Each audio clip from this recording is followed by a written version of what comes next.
Cyubahiro umwungere wa diyoseze yacu ahejeje kubidushikiriza mu ntango z'inyigisho adushikirije.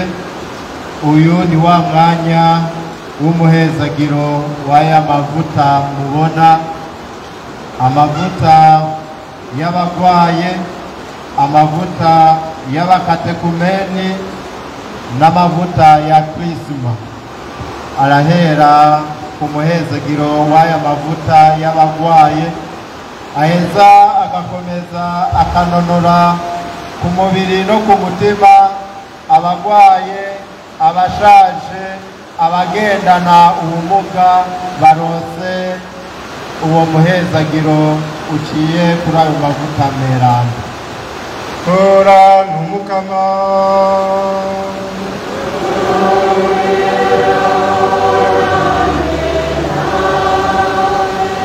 dusabe.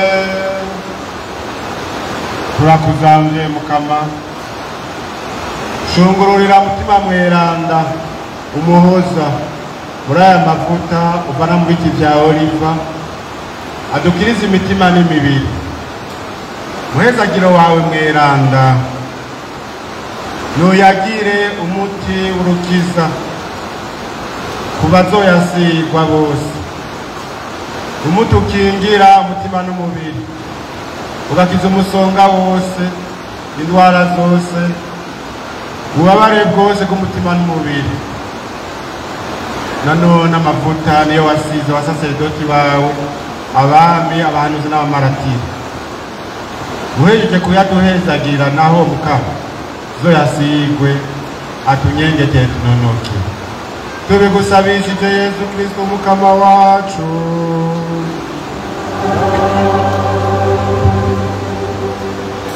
Ayandi mavuta akurikira na mavuta y'abakatekumeni, nayo atanga ubunonotsi, gutyo abo bakatekumeni bakaronka ubukomezi mu rugendo rwabo barimo rubashikana kuri rya sakramento ry'ibatisimu, litubera urufunguzo rw'ayandi masakramento yose duhabwa muri uyu muryango w'abemera, umuryango wa Ekleziya.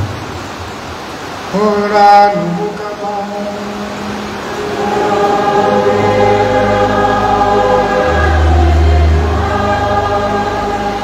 dusabe. Mana wewe uhereza amabanga, ugashikiriza ubushobozi bwa mutima mweranda abo bose barondera kuva mu kabi.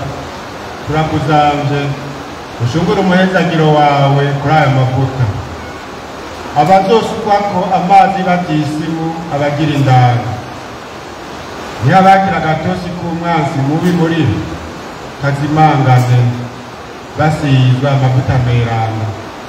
Shetani yakoze ikibi nironka aho ibaca n'aho ifatira, kandi ntigire n'aho ibategera. Amavuta duhezagira nagire ikimazi abasavye bawe bagana ukwemera, bakazokuhagirwa na mutima mweranda. Abaronse ubukiriro bazoshikirizwa no kuvuga gushasha wibatisi. Tubigusabishije Yesu Kristo umukama wacu.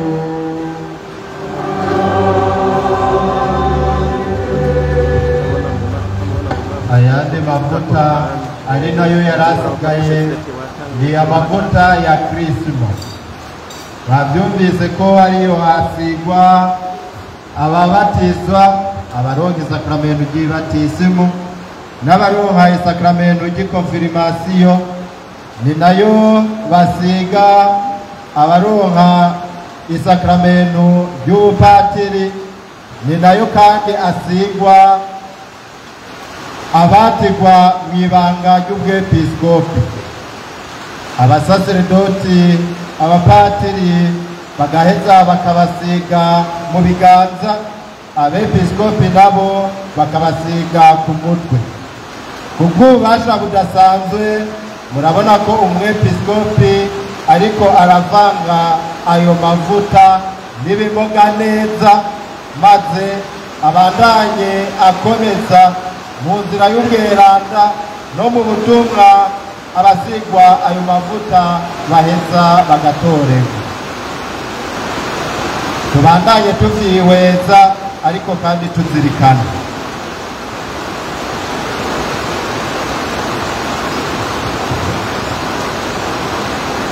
bakunzi b'Imana, dushira hamwe twese akambira umukama ahezagira amavuta amoga ayatagatifuze, abazoyasigwa bose abanyengetere no ku mutima abaronkera ubukiriro. Tubigusabishije Yesu Kristo umukama wacu.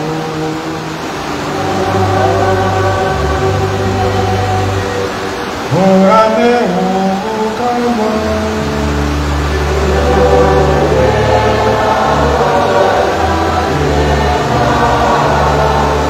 Kirorotso umutima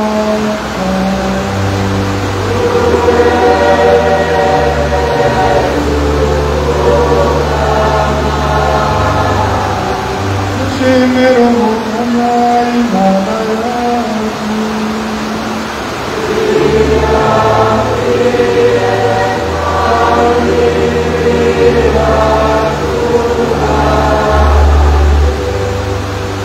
Niko birakwiye kandi biratunganye zanabitekerezwa, reka mbere niko gukiza bwacu, nutwo gukengurukira iminsi yose na hose. Wewe mukama muvyeyi mweranda, Mana mushobora byose kandi wama nkako Dawudi yari yikesa amasakramentu n'inema zawe, yohejwe n'umutima mpanuzi. Ayagize ayo mavuta atuma guca mu maso n'akanyamuneza kuzuye.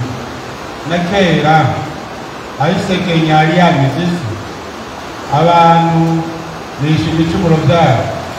Inuma nayo yamenyesheje ko abantu basubiye kubona amahoro, izanira ishami ry'igiti cya oliva bimenyesha ibyiza bari kwiteza. Ku kimenyetso cyararangutse muri iyi minsi ya nyuma turi, aho amazi batisimu abafite ibicumuro byose, ugusigwa nabwo twatuzanira ukwezi n'amahoro.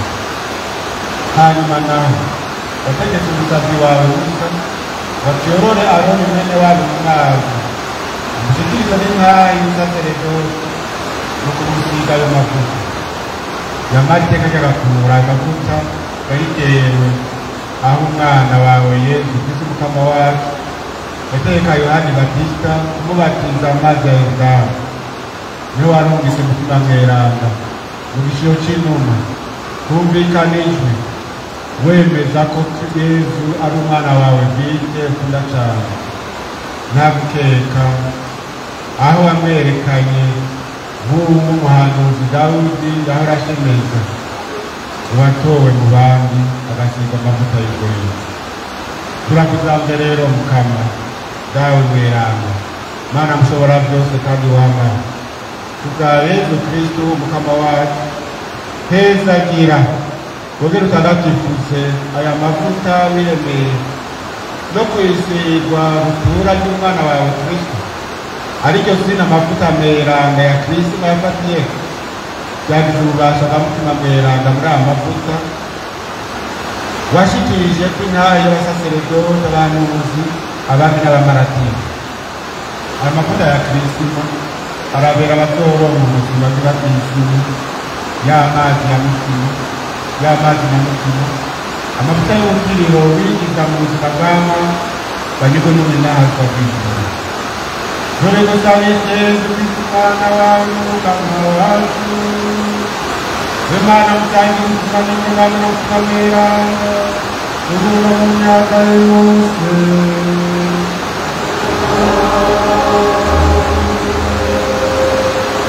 Dushimire Imana, twikomere amashyi.